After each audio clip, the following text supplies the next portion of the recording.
여러분 안녕하십니까? 광주 MBC 뉴스투데이입니다. 먼저 오늘의 주요 뉴스입니다. 어제 전남에서도 해남과 여수 등 세 곳에서 지방의원 재보궐선거가 치러졌습니다. 민주당과 국민의당의 치열한 전초전에서 국민의당이 우위를 점했습니다. 대박이라던 국민의당 광주 전남 경선의 동원 의혹에 잇따르면서 차떼기 후폭풍에 휩싸이고 있습니다.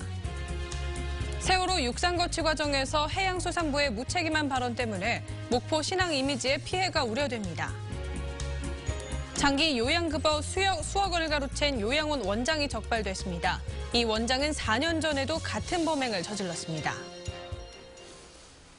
대선을 앞두고 치러진 4.12 재보궐선거에서 전남에서는 국민의당이 두 곳에서 승리했습니다. 그러나 득표율에서 민주당의 조직력이 확인되면서 국민의당도 우세를 장담할 수 없는 것으로 관측됩니다. 신광하 기자입니다.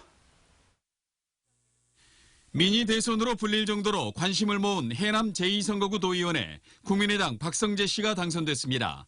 득표율 57%로 2위 양재승 전 해남 부군수와 15% 차를 기록했습니다.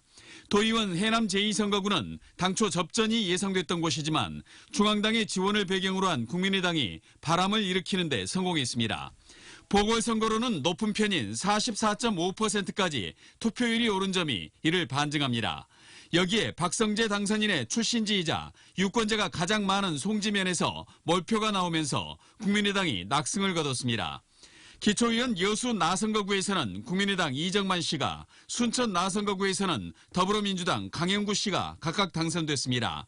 20여일 앞으로 다가온 대선을 앞두고 치러진 보선에서 국민의당은 두 곳에서 승리를 거두면서 기세를 올렸습니다. 그러나 국민의당이 압승을 거뒀던 지난 20대 총선 결과와 비교하면 득표율 격차가 5%에서 15%까지 줄어 민주당의 조직력이 회복되고 있다는 분석입니다. 4월 보선에서 먼저 미소를 지은 국민의당. 그러나 남은 대선까지 전남의 민심은 여전히 안개 속입니다. MBC 뉴스 신광하입니다. 오늘 날씨는 맑겠지만 공기가 탁하겠습니다. 외출 전 미세먼지 상황 잘 살피셔야겠는데요. 어제 황사가 유입된 데다가 대기가 정체되면서 미세먼지 농도가 높겠습니다. 오후가 되면서 더욱 짙어져 우리 지역은 나쁨 수준을 보일 것으로 예상되니까요. 외출하실 때 황사용 마스크 꼭 챙기셔야겠습니다. 오늘은 포근한 봄 날씨 기대하셔도 좋겠습니다. 다만 현재 출근길에는 7.7도로 살짝 쌀쌀하고요. 낮 기온은 21도까지 오르면서 어제보다 3도가량 높겠습니다. 일교차가 다시 크게 벌어지니까 감기 걸리지 않도록 주의하셔야겠습니다. 또 낮 동안에는 동부 내륙을 중심으로 곳곳에 소나기가 내릴 것으로 보이니까 우산 꼭 챙기셔야겠습니다. 현재 기온 보시면 영광과 장성 2.4도, 담양이 1.4도로 아침에는 옷차림 잘 해주셔야겠습니다. 낮 기온은 20도 안팎까지 오르겠습니다. 대부분 지역 어제보다는 2도에서 3도가량 높은 낮 기온 예상됩니다. 곡성과 구례가 21도, 보성이 20도로 평년 기온 살짝 웃돌겠습니다. 날씨였습니다. 대박이라던 국민의당의 광주 전남 경선이 차떼기 후폭풍에 휩싸이고 있습니다.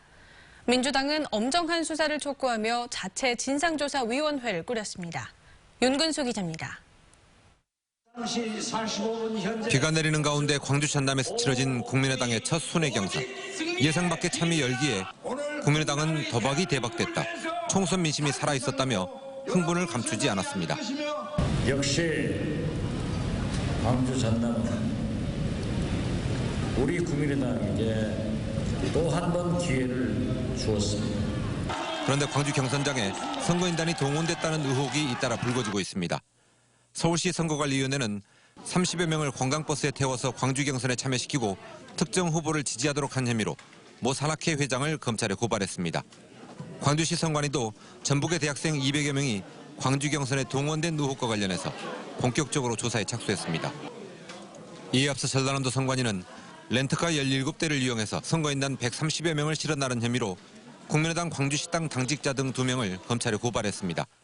국민의당은 관련자들이 개인적인 공명심이나 충성심에서 한 일이라고 밝히고 징계 절차에 나서는 등 후폭풍을 차단하는 데 주력하고 있습니다. 그러나 민주당은 자체 진상조사위원회를 구성하며 검찰의 수사를 압박하고 있습니다. 선관위에서 그 범죄의 중대함에 즉각 검찰에 고발했지만 검찰은 느림보 수사로 일관하고 있습니다. 예상 밖의 흥행으로 주목받았지만 차떼기 동원 의혹이 잇따라 불거지면서 국민의당 광주 경선에 이번엔 의심과 견제의 시선이 쏠리고 있습니다. MBC 뉴스 윤문수입니다. 호남 민심을 놓고 각축을 벌이고 있는 민주당과 국민의당이 선거대책위원회에 호남 인사를 대거 중용했습니다. 민주당은 전윤철 전 감사원장과 김상곤 전 경기교육감, 김효석 전 의원을 공동 선거대책위원장으로 임명했고 송영길 의원과 강기정, 김영록 전 의원을 각각 중앙선거대책본부 본부장과 부본부장에 배치했습니다. 국민의당도 박지원 대표가 상임선대위원장, 주승용 천정배 의원이 공동선대위원장을 맡았고 장병원, 김경진, 손금주 의원이 각각 선대본부장과 홍보본부장, 대변인을 맡았습니다. 정의당의 심상정 후보를 지원할 광주 선거대책위원회가 출범했습니다. 정의당 광주선대위는 출범 기자회견에서 보수의 도움을 받으려는 국민의당이나 무능한 민주당이 아니라 심상정 후보를 선택해야 정권 교체를 넘어 시대 교체가 이루어진다고 주장했습니다. 또 5.18 진실규명과 경제민주화 모범도시 조성, 친환경차와 에너지산업 육성 등을 광주 공약으로 제시했습니다. 육상이 자리 잡은 세월호. 이제 미수습자들을 수색하기 위한 준비 작업에 들어갔습니다. 고공에서 선체를 파악하는 작업이 시작됐고 일부 진입로도 추가로 뚫릴 것으로 보입니다. 김진선 기자입니다. 크레인에 탄 작업자들이 세월호에 오릅니다. 선체 이곳저곳을 오가며 작업에 지장이 되는 외부 장애물이 있는지 확인하는 겁니다. 일주일 공정으로 계획된 선체 수색 준비 작업이 시작됐습니다. 선체 외부 장애물을 제거하고 세척을 마치면 작업자들이 오르내릴 26m 높이 워킹타워와 안전 난간 등이 설치됩니다. 세척이 끝나면 내부 방역과 위해도 및 안전도 조사를 순차적으로 진행할 계획이며 본격적인 수색은 다음 주 중 시작될 것으로 예상됩니다. 수색과 선체 정리를 맡은 코리아 셀비지 측은 기본적으로 하늘을 향해 있는 세월호 우현, 상부로 들어간다는 방침입니다. 위험물을 제거하는 등 안전을 확보한 뒤 하부인 좌현으로 진입해 수색한다는 건데 이 과정에서 객실부의 진입로를 추가로 뚫는 방식이 고려되고 있습니다. 세월호 선체 보존을 요구해온 선체조사위원회와 유가족들도 일부 불가피하다는 데 의견을 모았습니다. 객실 내부에 필요하면 절단과 일부 파괴도 필요한 목적이죠. 객실은 진상 규명하고 무관하다는 게 저희 입장이죠. 해수부는 이번 주 장관과 희생자 가족, 선체조사위원회와 회의를 거쳐 다음 주 구체적인 수색 방안을 결정해 발표하기로 했습니다. MBC 뉴스 김진선입니다. 세월호가 옮겨진 목포신항은 국내는 물론 전 세계적으로도 관심이 집중되고 있습니다. 그런데 해양수산부의 무책임한 발표 때문에 목포신항 이미지가 크게 추락하고 있습니다. 무슨 사연인지 김양훈 기자가 취재했습니다. 세월호 선수와 선미 쪽에서 휘어짐 현상이 발견됩니다. 해양수산부는 침몰 당시부터 인양 과정까지 전반적으로 선체 변형이 발생했다고 밝혔습니다. 그러면서 목포신항 철제부두의 문제점도 언급합니다. 전체적으로 부두의 어떤 평탄수 문제도 있겠고요. 항만업계는 사실과 다른 주장이라고 반박합니다. 국내외 대부분 부두는 물빠짐을 위해 굴곡이 있습니다. 물론 세월호가 무게도 있고 부식이 심각하다지만 특수 운송 장비에 실려 있는 세월호에 변형을 줄 정도는 아니라는 겁니다. 해수부의 목포신항 탓은 이뿐만이 아닙니다. 환황해권 국제물류 거점 항만 육성을 위해 조성된 목포신항. 5만 톤급 이상 선박 접안이 가능하고 대형 조선 기자재를 선적하여가고 있습니다. 365일 작업이 가능한데도 해수부는 소조기 때만 작업이 가능하다고 발표했습니다. 조석 간만의 차가 최소화되는 소조기에 진행할 계획입니다. 참고로 4월 첫째 소조기는 4월 4일부터 4월 8일까지로. 목포신항 업체들은 해양수산부에 강하게 항의했던 것으로 알려졌습니다. 해수부가 목포신항 부두 여건 탐문하면서 목포신항은 한 달 가운데 단 며칠만 작업이 가능하고 대형 중량물 운송에 문제가 있는 항만이 되어버렸습니다. MBC 뉴스 김양훈입니다. 세월호 참사 3주기를 맞아 추모 문화 행사가 잇따라 열립니다. 대인예술시장은 오는 15일 저녁 시민 상주 모임과 학생, 음악인들이 모여 미수습자의 온전한 귀환을 염원하는 추모 문화제를 엽니다. 무등산 전통문화관에서도 오는 15일 오후 세월호 희생자들을 기리는 식김굿과 국악공연이 열리고 천주교 광주대교구는 오는 16일 오후 목포신앙에서 추모 미사를 올립니다. 천주교 광주대교구 김희중 대주교는 부활절 메시지에서 우리 시민들이 촛불 집회를 통해 평화연대가 오만한 정치 권력과 부패한 경제 권력을 이길 수 있다는 것을 온 세상에 보여줬다고 평가했습니다. 김 대주교는 또 수많은 생명을 죽음에 빠뜨린 세월호 참사의 진상이 의문의 여지 없이 규명되어야 한다고 말했습니다. 또 다음 달 대선은 국토균형 발전과 인사탕평책을 시행하고 남북 화해와 평화 공존을 증진시키는 첫걸음이 돼야 한다고 강조했습니다.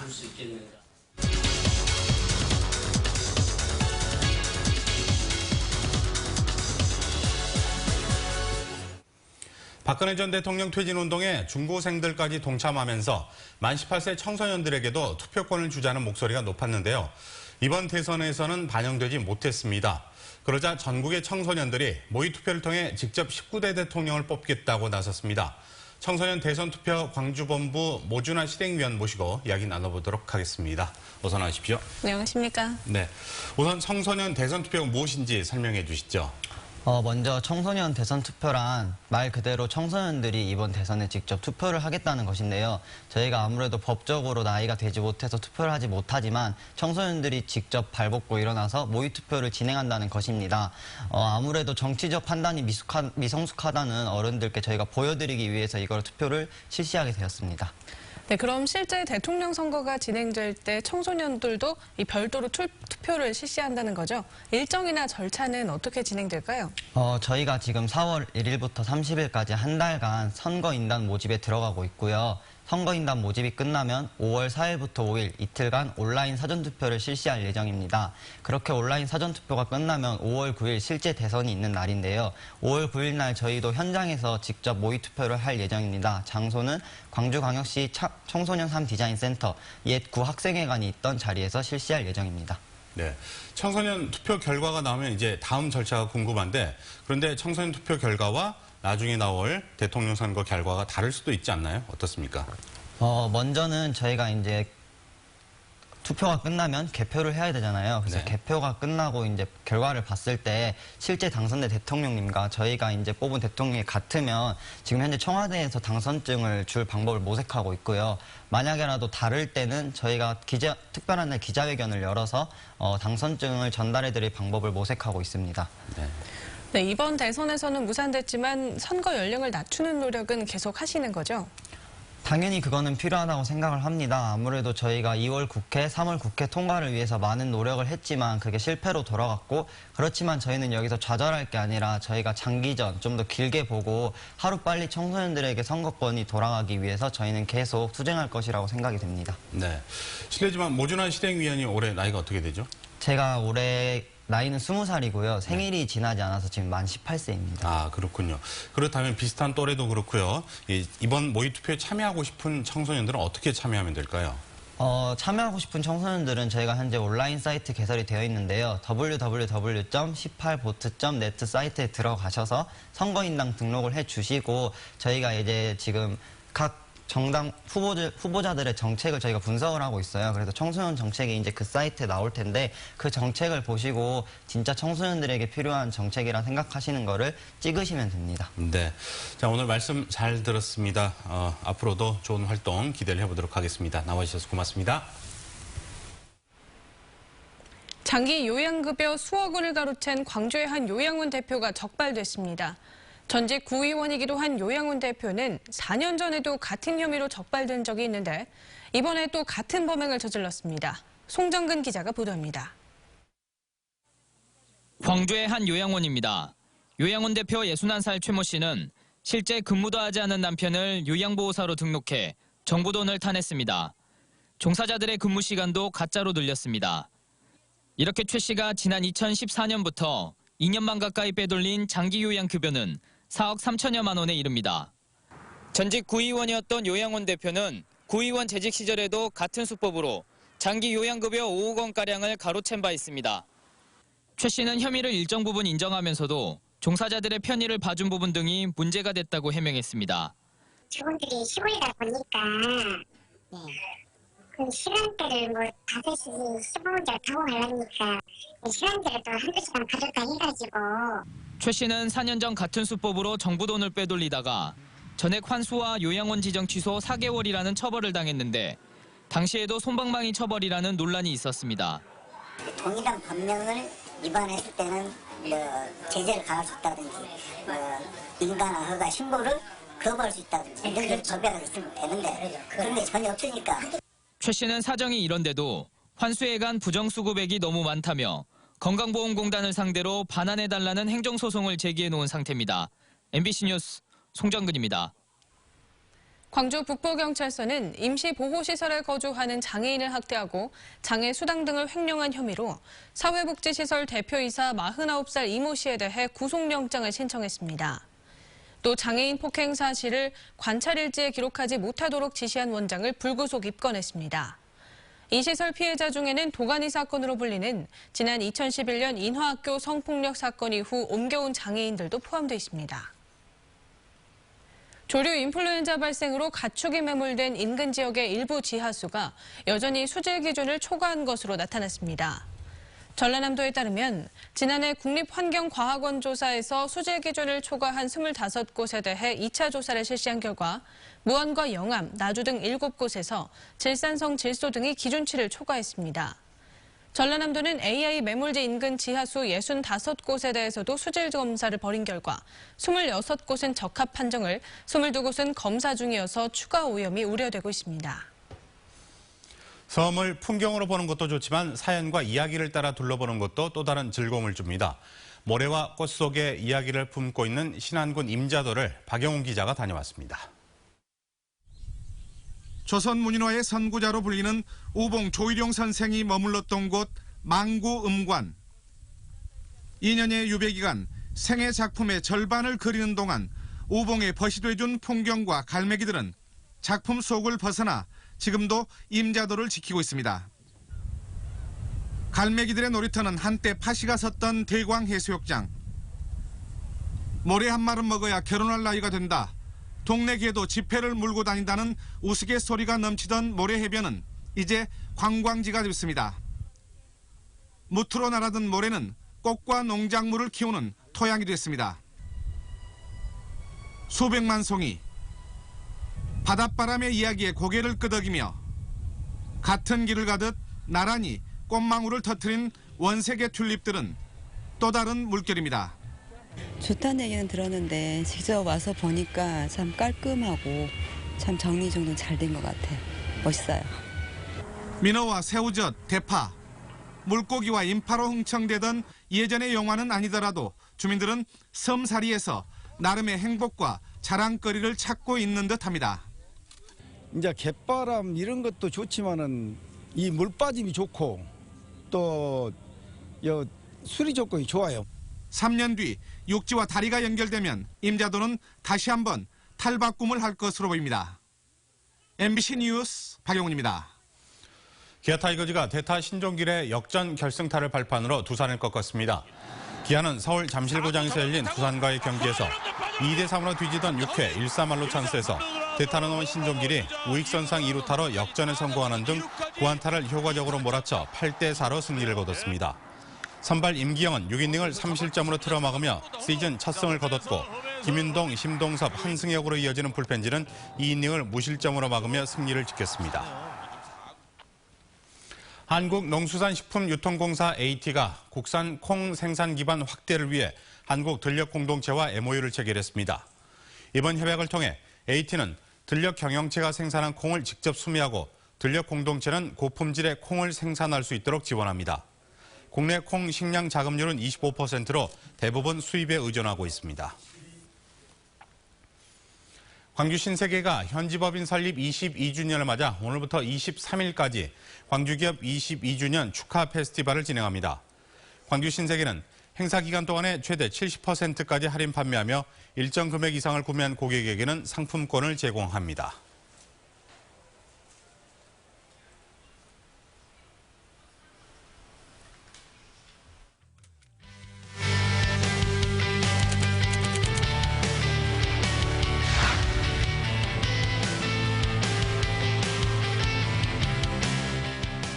광주의 전세가가 하늘을 찌르고 있습니다. 매매가 대비 전세가가 77.5%로 6대 광역시 중에서 가장 높은데요. 이렇게 전세가가 높다 보니 전세 가구 4집당 1집은 내 집 마련을 포기하거나 월세나 반전세로 돌리고 있고요. 그리고 집주인 입장에서도 저금리 상황이다 보니까 전세를 월세로 전환하는 현상이 두드러지고 있습니다. 이때 전세가를 다달이 내는 월세와 보증금으로 전환해야 하는데요. 적용되는 비율을 전월세 전환율이라고 합니다. 전환율이 높으면 그만큼 주거비용 부담이 늘어난다는 뜻입니다. 그런데 이 전월세 전환율 또한 광주가 다른 지역보다 높습니다. 주택 종합 전월세 전환율은 7.1%로 전국 평균보다도 높고요. 특히 아파트 전월세 전환율은 5.3%로 전국 7대 도시 가운데 가장 높습니다. 전세 살기도 힘들고 그렇다고 월세로 전환하자니 돈을 더 내야 하는 형편입니다. 광주의 아파트 값은 계속 오르고 있다는데 그럴수록 무주택 서민들의 삶만 팍팍해지고 있습니다. 오늘의 검색창이었습니다.